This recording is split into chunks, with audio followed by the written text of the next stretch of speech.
Uncle, কিছু বলবে? জি, আমি চলে যাচ্ছি। কেন? না, এমনি। বুঝতে পারছি, ওরা তোমার সাথে খুব খারাপ ব্যবহার করেছে। না, ঠিক তা না।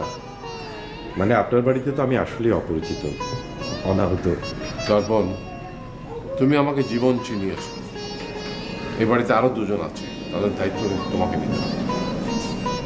Please please help me and my family. আপনি বলার আগেই আমি ওনাদের সঙ্গে কথা বলেছি।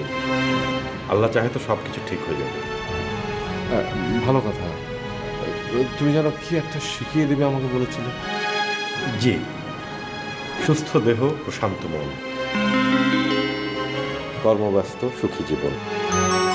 এই অটো সাজেশনটি দিনে রাতে কয়েকবার করে আওড়াবেন, আর সব কিছুর জন্য সৃষ্টিকর্তাকে ধন্যবাদ জানাবেন। দেখবেন আপনি ভালো আছেন।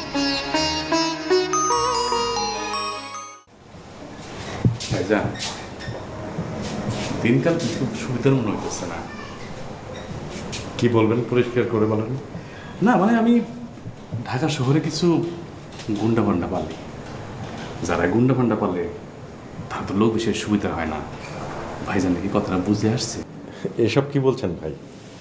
আপনি একজন নম্র, ভদ্র, মার্জিত মানুষ, সুন্দর, সুদর্শন। আমি বলি কি, আপনি কেন অন্যের দয়ায় বাঁধবেন? অন্যের গলগ্রহ হয়ে থেকে আপনি কেন জীবনের অফুরন্ত সম্ভাবনা নষ্ট করবেন? তার চেয়ে নিজের বুদ্ধি, মেধাকে কাজে লাগিয়ে আপনিও হয়ে উঠতে পারেন অনন্য একজন মানুষ। এই বেটা, সোরে কি কখনো ধর্মের কাহিনী শুনে? হ্যাঁ, তোর বক বকানি বন্ধ করবি? তুই এই বাড়ি ছেড়ে কবে যাবে, কবে? বেটা ব্যাক কর, তোর কি লজ্জা শরম কিছুই নাই? বেটা ইবলিশ।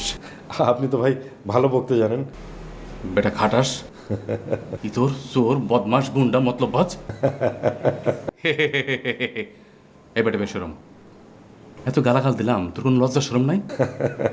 ভাই, আপনি যা গালাগাল দিয়েছেন আমি ওসবের কিছুই নেইনি। আপনার গালাগাল সব আপনার কাছেই আছে। আসি। কি কয়? তাইলে কি আমার বিদায় ফাইনাল?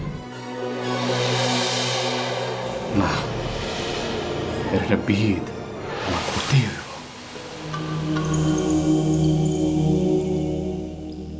সুস্থ দেহ, প্রশান্ত মন, কর্মব্যস্ত সুখী জীবন। এই অটো সাজেশনটি দিনে রাতে কয়েকবার করে আওড়াবেন, আর সব কিছুর জন্য সৃষ্টিকর্তাকে ধন্যবাদ জানাবেন।